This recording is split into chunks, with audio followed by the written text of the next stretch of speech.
The stars stretched endlessly in the dark void of space as James Carter adjusted the controls of his small exploration craft. It was supposed to be a routine mission, charting a newly discovered star system for Earth's expanding interstellar network. His craft was old but reliable, humming quietly as it drifted past an asteroid belt. James leaned back in his chair, sipping from a metal flask, when the warning lights began to flash. His radar screen filled with a bright red signal. Something big was closing in on him fast. He bolted upright, heart pounding. Before he could react, his ship was caught in an invisible grip. The engines whined, then shut down completely.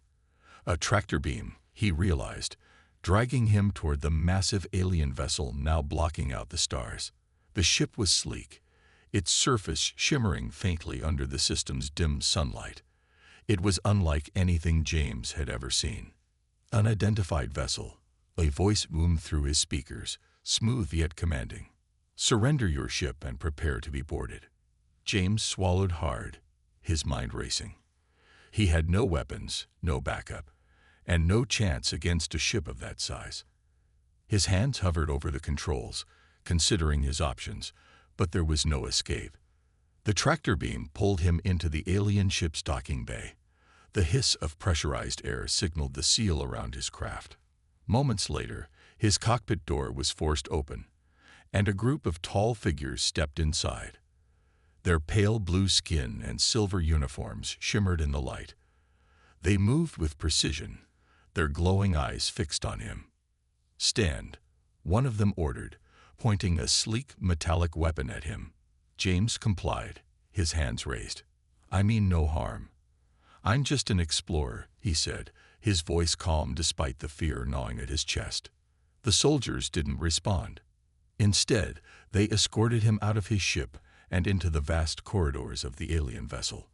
The walls pulsed faintly with energy, and the air was cooler than he was used to, tinged with a metallic scent. He couldn't help but marvel at the advanced technology around him, even as his situation grew more dangerous. After what felt like an eternity, they'd brought him to a grand chamber. The ceiling arched high above, decorated with intricate, glowing patterns. At the center stood a throne made of a material that looked like liquid metal, constantly shifting and reshaping itself. Sitting on the throne was a woman, unlike any James had ever seen. Her pale blue skin was smooth, her silver hair cascading down her shoulders like strands of starlight. She wore a flowing robe adorned with intricate designs that shimmered as she moved. But it was her eyes that held him, golden, piercing, and filled with both power and curiosity. The soldiers bowed deeply before stepping back.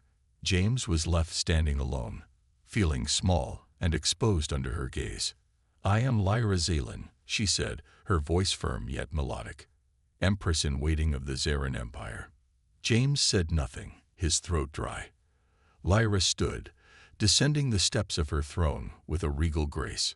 She stopped in front of him, studying him as if he were some rare specimen. "You are human," she said, her tone thoughtful. "Your kind is unusual, resilient, clever." "Thanks, I guess," James replied, unsure whether to feel flattered or insulted. Lyra's lips curved into a faint smile. "I have an offer for you, Earthman," she said, her voice suddenly softer but no less commanding. "Be my husband, or my prisoner." James's jaw dropped. "What?" Her smile didn't waver. "The choice is yours, James Carter. But choose wisely." Ames blinked, convinced he hadn't heard her correctly. "Excuse me," he said, his voice a mix of disbelief and nervous laughter. "Did you just say husband or prisoner?" Lyra repeated, her golden eyes unwavering. "Those are your only options, Earthman." He took a step back, running a hand through his hair. "This must be some kind of joke. I'm just a pilot. You've got the wrong guy for whatever this is." Lyra's faint smile disappeared. "It is no joke, James Carter. You have qualities my people value: courage, intelligence, and a spark of unpredictability. In these troubled times, I need someone like you to stand beside me." James shook his head, trying to process her words. Troubled times. Look, I don't know anything about your empire or its problems. I'm not a politician, and I'm definitely not looking for an alien marriage. Lyra raised an eyebrow, clearly unimpressed by his resistance. And yet here you are, caught in my domain. You intrigue me, James. Your kind is rare in this galaxy, and I've chosen you. But if you refuse, I can just as easily throw you into a cell. Her calm tone sent a shiver down his spine. This wasn't a bluff. She meant every word. James could see it in her eyes. He needed time to think, to figure out a way out of this mess. Okay, he said carefully, raising his hands. Let's say I agree to talk about this. Can you at least tell me why you're doing this? What's so important about having me as your husband? Lyra studied him for a moment, as though deciding whether he deserved an answer. Finally, she gestured for him to follow her. Walk with me. James hesitated but had little choice. The guards behind him subtly shifted their weapons, making it clear they were ready to enforce her command. Reluctantly, he followed Lyra out of the chamber. They walked through the ship's corridors, their footsteps echoing softly against the polished floors. Lyra's presence was commanding, and James couldn't help but notice how her people bowed their heads in respect, or fear, whenever she passed. My empire is vast, she began, her voice steady, but it is not united. There are factions that seek to undermine my rule, claiming I lack the strength to lead. They believe I am too compassionate to command loyalty. James glanced at her, surprised. Compassionate. That wasn't the word he used to describe her so far. I need an alliance that will silence my enemies, she continued. A partner who is both strong and clever. Someone who can help me navigate the challenges ahead. And you think that's me? James asked, incredulous. You don't even know me. I know enough, Lyra replied, stopping to face him. Your kind has a reputation across the stars, James. Humans are survivors, adaptable and tenacious. If I must choose a partner, I would rather it be someone who understands struggle and perseverance. James frowned. That's a lot of fancy words for saying you're using me as a pawn. Lyra tilted her head slightly, her expression unreadable. Perhaps, but a pawn can become a king, given the right circumstances. He opened his mouth to argue but closed it again, realizing he was in no position to pick a fight. He needed a plan, something to buy him time, and, hopefully, a way off this ship. All right, he said finally, his tone cautious. I'll consider your offer, but I need more than words, Lyra. If you want me to trust you, you'll have to prove I'm not just some prisoner in a fancier cage. Lyra smiled, a flicker of approval crossing her face. You are bold, James. I like that. Very well. Prove your worth to me, and I shall prove mine to you. The weight of her words settled on him as they continued walking. Whatever game Lyra was playing, he was now a part of it. And the stakes were higher than he'd ever imagined. The following morning, or what James assumed was morning, given the ship's artificial lighting, he was escorted to a new part of the vessel. The guards' expressions remained as cold as their weapons, but James noticed they no longer pointed them directly at him. Maybe Lyra's offer had given him a sliver of status, or maybe they were just waiting for him to mess up. The doors to a large chamber slid open, revealing a space unlike anything he had seen aboard the ship. It was filled with holographic displays, maps of star systems, and glowing consoles manned by Zarin officers. At the center of it all was Lyra, standing tall and composed, her silver hair catching the artificial light like strands of moonlight. She turned when he entered, her golden eyes narrowing slightly. You're late. James smirked, crossing his arms. Hard to be on time when I don't have a watch, or freedom.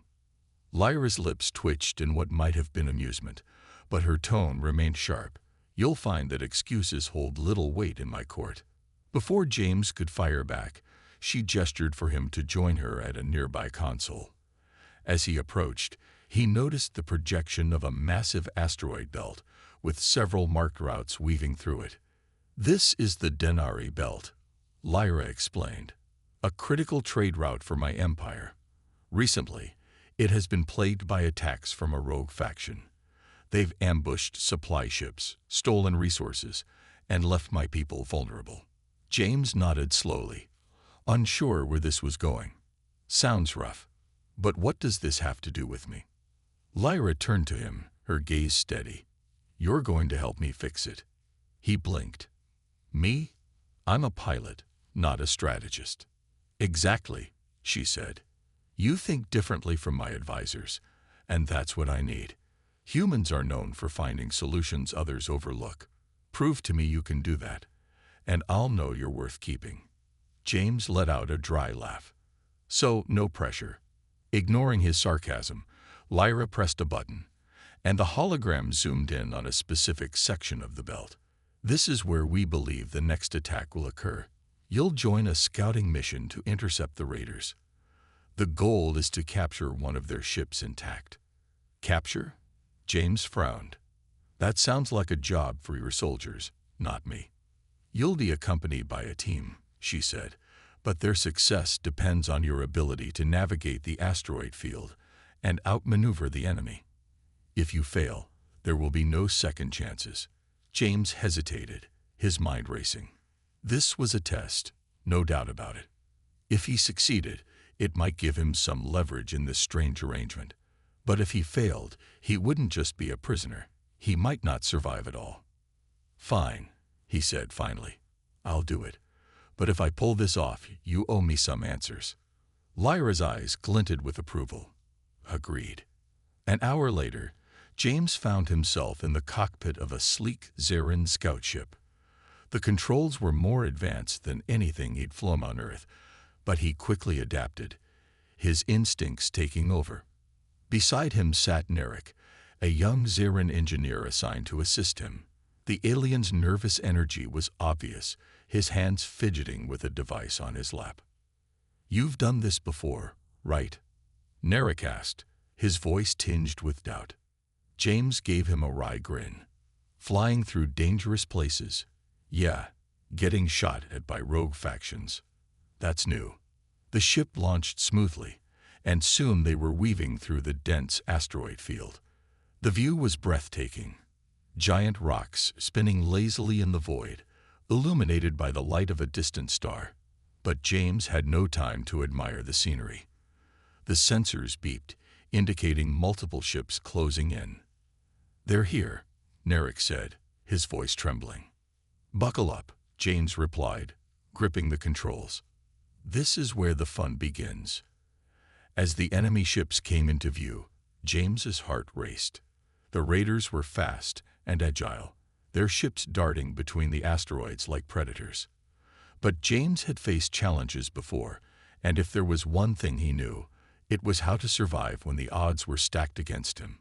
Let's see if these raiders can handle a little human ingenuity, he muttered, steering the ship into a daring maneuver that left Narek clutching his seat. The game was on. The Zarin scout ship swerved through the asteroid field, narrowly avoiding a massive rock spinning in its path. James's hands were steady on the controls, his eyes darting between the holographic display and the view outside. Behind him, Narek was clutching his seat, his pale blue face a shade lighter than usual. You're going to get us killed, Narek yelled as the ship made a sharp turn, narrowly missing another asteroid. Relax, James said, grinning despite the tension. I got this. The raider ships were fast, but their pilots lacked finesse. They tried to keep up, but James used the dense field to his advantage. He maneuvered through tight spaces, forcing the enemy to split up or risk collision. One ship wasn't quick enough and slammed into a drifting boulder, erupting in a flash of light. Did you see that? James said, glancing back at Narek. One down. That wasn't part of the plan, Narek shouted. We need one of their ships intact. I'm working on it, James replied. Just keep an eye on those sensors. Narek muttered something in Zarin under his breath, but did as instructed. The remaining raider ships regrouped, closing in on them again. This time, they were more cautious, keeping their distance while taking potshots at James's ship. A warning light flashed on the console. Shields are down to 40%. Narek called out. Thanks for the update, James said, twisting the controls to dive under a large asteroid. Let's see if they're brave enough to follow. The ship plunged into the shadow of the massive rock, its surface pocked with craters. James found a narrow tunnel cutting through the asteroid and aimed the scout ship toward it. You're not serious, Narek said, his eyes wide. That tunnel's barely wide enough. Exactly, James said. Hold on. The ship darted into the tunnel, the walls so close that sparks flew as the hull scraped against the jagged edges. The raiders hesitated but had no choice but to follow if they wanted to catch their target. James grinned as the sensors showed the enemy ships entering the tunnel behind him. Gotcha. As they approached the tunnel's exit, James fired a small burst from the ship's rear thrusters, sending a shockwave through the narrow space. The first raider ship swerved, smashing into the wall, and the second barely escaped with damaged engines. Emerging into open space, James spotted the remaining raider ship and quickly adjusted course. Narek, get ready to activate the EMP. We're taking that ship. Narek fumbled with the controls, his hands shaking. I've never used an EMP before. There's a first time for everything, James said. Wait for my signal. The raider ship turned to face them, its weapons charging. James zigzagged to avoid the incoming fire, pushing the scout ship's engines to their limit. The raider pilot was good, but James was better. He closed the distance, weaving through the asteroids until they were almost nose to nose. Noun. Narek, James shouted. Narek slammed his hand on the console, and a pulse of blue energy erupted from their ship. The raider's systems flickered and went dark, its engines stalling as it drifted helplessly.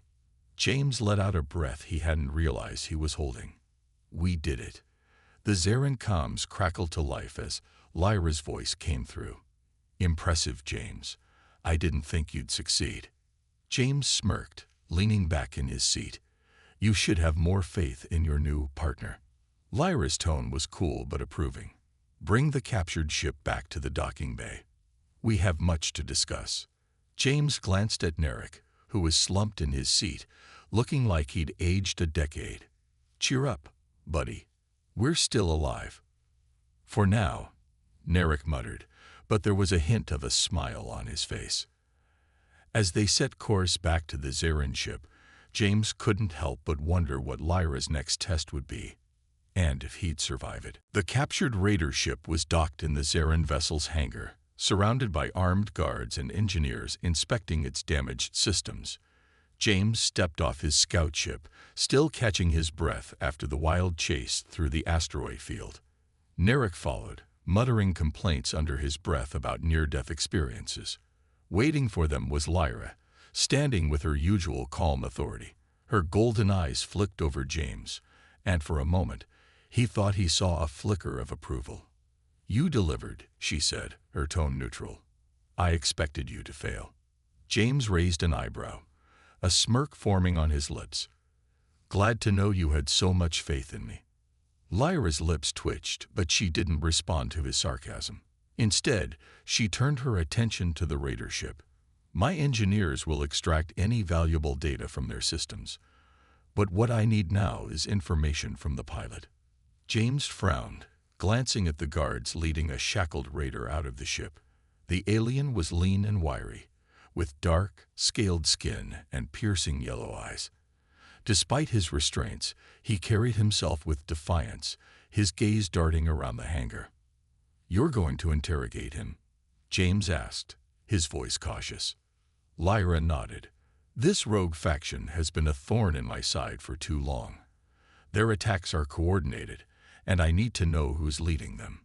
James hesitated, a knot forming in his stomach. He didn't like the idea of interrogations. It rarely ended well for the person being questioned. What exactly are you planning to do? Lyra gave him a sharp look. That is not your concern. It is if you want me to keep helping you. James shot back. I didn't sign up to be part of a torture squad. The room grew tense as everyone turned to watch the exchange. Lyra's expression remained calm, but her golden eyes burned with intensity. "You're bold, Earthman. But you misunderstand me. My methods are not barbaric. I intend to use a Zarin truth device. It forces compliance without pain." James crossed his arms, still uneasy. And what if he resists even that? People don't just hand over secrets for free. Lyra tilted her head, studying him. "What are you suggesting?" James sighed, running a hand through his hair. He couldn't believe he was about to volunteer for this. "Let me talk to him. No devices, no threats. Just let me try." A ripple of surprise passed through the crowd. Lyra raised an eyebrow, intrigued. "You think you can succeed where my methods might fail?" "Maybe," James said. "Humans have a way of getting people to talk. Call it charm or persistence, but sometimes it works." For a moment, Lyra seemed to consider his offer. Then she gestured to the guards. "Very well. You have 1 hour. If you fail, we proceed my way." James nodded and followed the guards into a smaller chamber where the raider was being held. The alien sat shackled to a chair, his sharp eyes narrowing as James entered. "You're not Zarin," the raider said, his voice low and gravelly. "What are you doing here?" "Trying to stay alive," James replied, pulling up a chair across from him. "And maybe make some sense of this mess." The raider scoffed. "You're wasting your time. I won't betray my people." James leaned back, folding his arms. "Fair enough. But do you really think they'll come for you? From where I'm standing, you're just another expendable soldier." The raider flinched, but his expression quickly hardened. "You don't know anything about me." "Maybe not," James admitted. "But I do know what it feels like to be caught in a fight that's bigger than you. And I'm guessing you didn't sign up for this out of loyalty. So why don't you tell me what you're really after?" The raider stared at him, the defiance in his eyes wavering. For a moment, James thought he'd struck a nerve. But before the alien could respond, the door slid open, and Lyra stepped inside. "Your hour is up," she said, her voice cool. James glanced at the raider, then back at Lyra. "Give me a little more time. I think he's ready to talk." Lyra hesitated, clearly weighing her options. Finally, she nodded. "You have 10 minutes. If he doesn't talk by then, we proceed my way." James turned back to the raider, determined to finish what he started. He just hoped his gamble would pay off. The tension in the small chamber was thick enough to cut with a knife. James leaned forward, locking eyes with the raider sitting across from him. The alien's defiance had started to crack, and James knew he had to act fast. "Listen," James said, his voice calm but firm. "I get it. You're loyal to your people, and you think staying quiet is the best way to protect them. But let me tell you something. Those people you're protecting, they probably don't care about you as much as you think." The raider's yellow eyes narrowed, his jaw tightening. "You don't know anything about my people." James leaned back slightly, giving the alien space but not relenting. "You're right, I don't. But I've been in enough tight spots to know when someone's been left out to dry. Look at where you are, alone, captured, while your leaders are out there safe and sound. You think they're coming to rescue you. They're not." The raider hesitated, his gaze flickering toward the guards at the door. James noticed the subtle shift in his posture, the way his shoulders sagged slightly. It was a small crack, but it was enough. "You're stuck here," James continued, softening his tone. "But if you help me, I can help you. Tell me what I need to know, and maybe we can work something out. You don't have to go down with a sinking ship." The raider was silent for a long moment. Then, finally, he spoke, his voice low. "What do you want to know?" James felt a surge of relief but kept his expression neutral. "Who's leading the attacks on the trade routes? And why?" The raider's yellow eyes met James's, and for the first time, there was no defiance in them, only weariness. "Our leader is named Cal Varin. He's a former Zarin commander who went rogue. He believes the Empire has lost its way, that the matriarchs care more about their power than the people. He's targeting the trade routes to weaken their hold. James nodded slowly, piecing the information together. And where is Cale now? The raider hesitated, glancing at the guards again. James leaned forward, lowering his voice. You're already here. You've got nothing left to lose. Help me stop this, and I'll make sure you're not treated like just another enemy. The alien sighed, his shoulders slumping. Cale operates from a hidden base on the edge of the Nibrick system. It's surrounded by an asteroid field, heavily fortified. But there's a weakness, an old maintenance tunnel on the northern side. It's unguarded because it's thought to be too dangerous to navigate. James gave a small nod of thanks. You made the right choice. Before the raider could respond, Lyra stepped forward, her golden eyes sharp. Is he telling the truth? James glanced at her, his tone steady. I think he is, but we'll need to verify it. Lyra studied the raider for a moment before nodding to her guards. Take him to the holding cells. We'll deal with him later. As the guards escorted the raider out, Lyra turned to James, her expression unreadable. You've proven yourself useful again, Earthman. But don't think for a second this changes anything. You're still in my service. James smirked, crossing his arms. I don't know, Lyra. I'm starting to think you might actually need me. Her eyes narrowed, but there was a faint glimmer of amusement in them. Careful, James. Your confidence might get you into trouble. Wouldn't be the first time, he replied, grinning. Lyra stepped closer, her tone dropping to a quieter, more serious note. If the raider's information is accurate, we'll need to act quickly. Cal Varen is dangerous, and his rebellion could destabilize the entire empire. James nodded, his smirk fading. Then we'd better make sure this mission counts. Lyra held his gaze for a moment longer before turning on her heel. Prepare yourself, James. The real test is just beginning. As she walked away, James couldn't help but wonder what he'd gotten himself into. One thing was certain. This alliance with Lyra was proving far more complicated than he'd ever imagined. The Zarin warship approached the Nibrick system, its sleek hull reflecting the faint light of the distant star. James stood on the observation deck, staring at the asteroid field ahead. The swirling rocks and debris seemed like a fortress in themselves, hiding the rogue leader Cal Varen and his base. Beside him, Lyra appeared calm, but James could sense the tension beneath her composed exterior. She wore her authority like armor, but there was something in her golden eyes that hinted at unease. You're quiet, James said, glancing at her. Lyra didn't turn to look at him. This mission must succeed. Cal Varen's rebellion threatens everything I've worked for. James leaned against the railing, studying her. You mean everything your empire's worked for? Her gaze snapped to him, sharp as a blade. No, James. Everything I've worked for.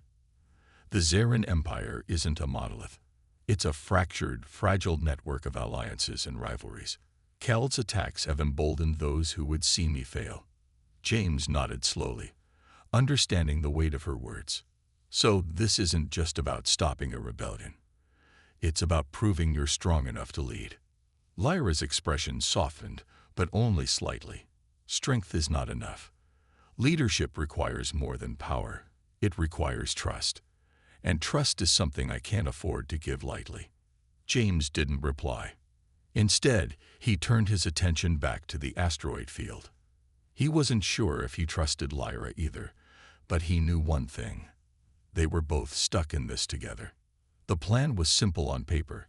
Navigate the asteroid field, locate the hidden base, and disable its defenses long enough for a strike team to breach the facility. But as James piloted the scout ship toward the field, he couldn't shake the feeling that something was bound to go wrong. Narek sat in the co-pilot's seat, his hands twitching nervously over the controls. This is insane, he muttered. Even with the coordinates, this field is a death trap. James smirked, trying to lighten the mood. Relax, Narek. If we crash, at least it'll be quick. That's not helping. Narek snapped, glaring at him. Lyra's voice crackled over the comms. "Stay focused, James. We can't afford any mistakes." "Yes, Mom," James replied, his tone mockingly formal. He could practically feel Lyra's glare through the comlink. The ship weaved through the asteroids, each maneuver more dangerous than the last. James's hands moved instinctively, adjusting the controls with a mix of precision and gut instinct. The Zarin ship's advanced systems helped, but it was James's experience as a pilot that kept them from being smashed to bits. "There it is," Narek said, pointing at the holographic display. A faint energy signature marked the location of the base, hidden within a cluster of large asteroids. James slowed the ship, scanning the area. The base was cleverly camouflaged, its outer structure blending seamlessly with the surrounding rocks. Only the faint shimmer of energy shields gave it away. "Looks like they didn't expect visitors," James said. "Narek, can you hack into their systems from here?" Narek hesitated, then nodded, his hands flying over the console. "I can try to disable the shields, but it'll take time." "Work fast," James said, his eyes on the scanner. "We won't stay unnoticed for long." As if on cue, the alarms blared. Several small ships emerged from the base, their engines flaring as they sped toward James's ship. "Hostiles incoming." Lyra's voice shouted over the comms.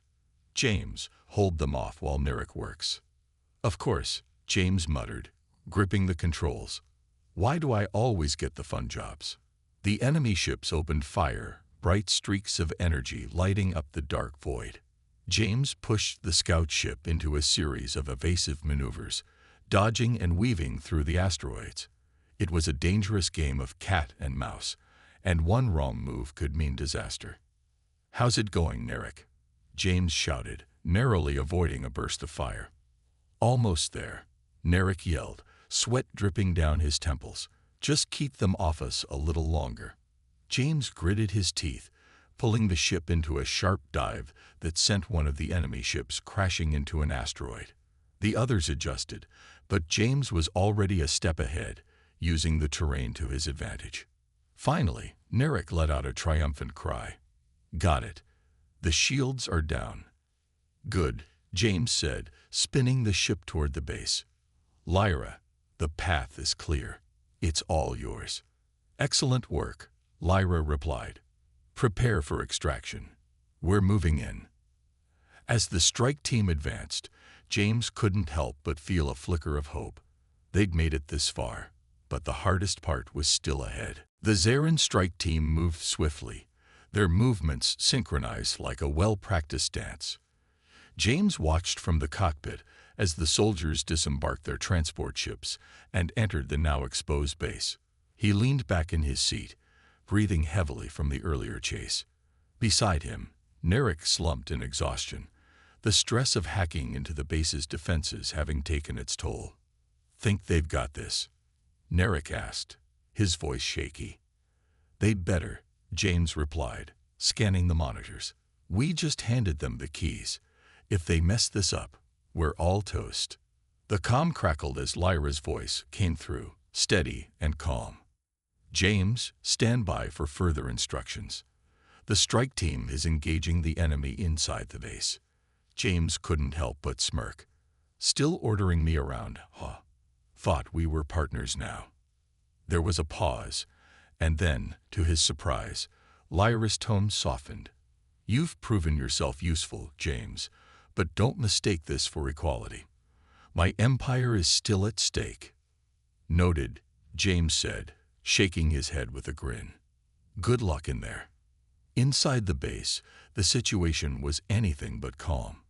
Lyra led her team through narrow corridors illuminated by dim, flickering lights. The structure's design was crude compared to the sleek Zarin technology she was used to, but it was functional, a testament to Cal Varen's resourcefulness. As they advanced, they encountered resistance. Rogue soldiers loyal to Kale fought fiercely, their weapons blazing in the confined space. Lyra's team responded with precision, their advanced equipment giving them the upper hand. Still, every step forward was hard-earned. Lyra moved with purpose, her golden eyes sharp and focused. Her blade, a weapon of energy and elegance, cut through the chaos with deadly efficiency. She was a force to be reckoned with, her leadership inspiring her team to push forward despite the odds. They finally reached the central chamber, a massive room housing the base's command center. Cal Verin stood at its heart, flanked by his most loyal followers. He was tall and imposing, his dark armor reflecting the dim light. His piercing eyes locked onto Lyra as she entered, and a slow smile spread across his face. "Well, if it isn't the Empress in waiting," Cal said, his voice dripping with mockery. "Come to claim your victory, have you?" Lyra stepped forward, her blade at the ready. "Surrender, Cal. Your rebellion ends here." Cal chuckled, shaking his head. "You've always been predictable, Lyra. But this is disappointing. You think brute force will solve the Empire's problems. That's why you'll never be a true leader." Lyra's grip on her blade tightened, but her voice remained steady. "Your attacks have caused enough damage. Stand down now, and perhaps you'll live to see the Empire you claim to protect." Cal's smile faded, replaced by a glare. "The Empire doesn't need protecting. It needs rebuilding. And if you can't see that, then you're as blind as the rest of them." He raised his hand, and his followers charged. The room erupted into chaos as Lyra's team engaged the rebels. The clash of weapons and the crackle of energy filled the air, each side fighting with everything they had. Lyra moved like a storm, her blade a blur as she cut through Cal's defenses. But Cal was no ordinary opponent. He met her strikes with equal skill, their duel a dance of precision and power. Outside the base, James watched the battle unfold on the monitors, his heart racing. "Come on, Lyra," he muttered under his breath. "Don't make me come in there." Back inside, Lyra finally found an opening. With a swift, calculated strike, she disarmed Cal, her blade at his throat. The room fell silent as the rebels froze, their leader defeated. "Surrender," Lyra said, her voice cold and commanding. "It's over." Cal glared at her, his chest rising and falling with labored breaths. But after a moment, he nodded, signaling his followers to stand down. The fight was over, but Lyra knew the real battle, the one for the future of her empire, was just beginning. The battle was over. Cal Verin knelt before Lyra, his hands bound, his defiance replaced with quiet resignation. His followers, disarmed and subdued, stood in clusters around the central chamber, their heads bowed. The air was thick with tension, the kind that lingers after violence. Lyra stood tall, her golden eyes scanning the room. She had won, but the weight of what came next pressed heavily on her shoulders. Turning to her team, she issued a firm command. "Secure the prisoners and begin extracting the data from the command center. I want every detail of their operations." The soldiers saluted and moved to carry out her orders. Lyra glanced down at Cal. "You've lost, Cal. Whatever ideals you clung to, they've cost you everything." Cal lifted his head, a faint smirk on his face. "You think this is a victory? My cause isn't tied to me, Lyra. Others will rise in my place." "Let them," Lyra said, her voice steady. "But they'll find an empire ready to stand against them." Cal's smirk faltered, and he looked away. Lyra turned and walked toward the exit, signaling for her guards to take him away. Outside, James paced near the docking bay, his nerves getting the better of him. He had seen the comms feed of the battle and Lyra's duel with Cal, but until she walked out of the base herself, he couldn't relax. The doors slid open, and there she was, unharmed and composed. "Not bad," James said as she approached, his voice carrying a mix of relief and admiration. "You managed to not die. Impressive." Lyra raised an eyebrow, her expression unreadable. "And you managed to stay out of trouble for once. Equally impressive." James grinned, leaning casually against the wall. "So what now? You've got your big victory. Is this where you tell me I've earned my freedom?" Lyra's golden eyes locked onto his, her gaze intense. Your role in this isn't over, James. The Empire is still fragile, and there are more challenges ahead. James sighed, shaking his head. Of course there are. So, what? I stick around, helping you rebuild, dodging explosions and assassins. Lyra stepped closer, her tone softening slightly. You've proven yourself more capable than I expected. But if you want freedom, I won't stop you. You can leave now, return to your ship, and be on your way. James blinked, surprised by the offer. For a moment, he considered it. He could go home, put this whole insane adventure behind him. But as he looked at Lyra, standing strong despite the weight of her responsibilities, he realized something. You're serious? He asked, his voice quieter. Lyra nodded. You've earned the choice. James hesitated, then chuckled. You know, when you first offered me a choice, husband or prisoner, I thought you were insane. But now, I think maybe you're onto something. Lyra tilted her head, curious. What are you saying, James? He shrugged, his grin returning. I'm saying I'll stick around. Not because I have to, but because I want to. Someone's got to keep you out of trouble. Lyra's lips curved into the faintest smile. A dangerous promise, Earthman. But I'll hold you to it. Back aboard the Zarin flagship, the crew worked tirelessly to process the information gathered from the rebel base. Plans were already underway to reinforce the trade routes and address the cracks in the Empire's foundation. James found himself back in the observation deck, staring out at the endless stars. Lyra joined him, standing silently by his side. You've done a lot for my empire, she said after a moment. More than most would. James glanced at her, his expression serious. Maybe it's not just your empire anymore. Lyra looked at him, her golden eyes softening. Perhaps not. The silence stretched between them, not uncomfortable but full of unspoken understanding. For the first time, James felt like he wasn't just a pawn in someone else's game. He was a part of something bigger, something worth fighting for. As the ship drifted through the vastness of space, James and Lyra stood together, their unlikely partnership solidified. The challenges ahead were daunting, but they faced them with a shared determination. And for the first time in a long time, James felt at home.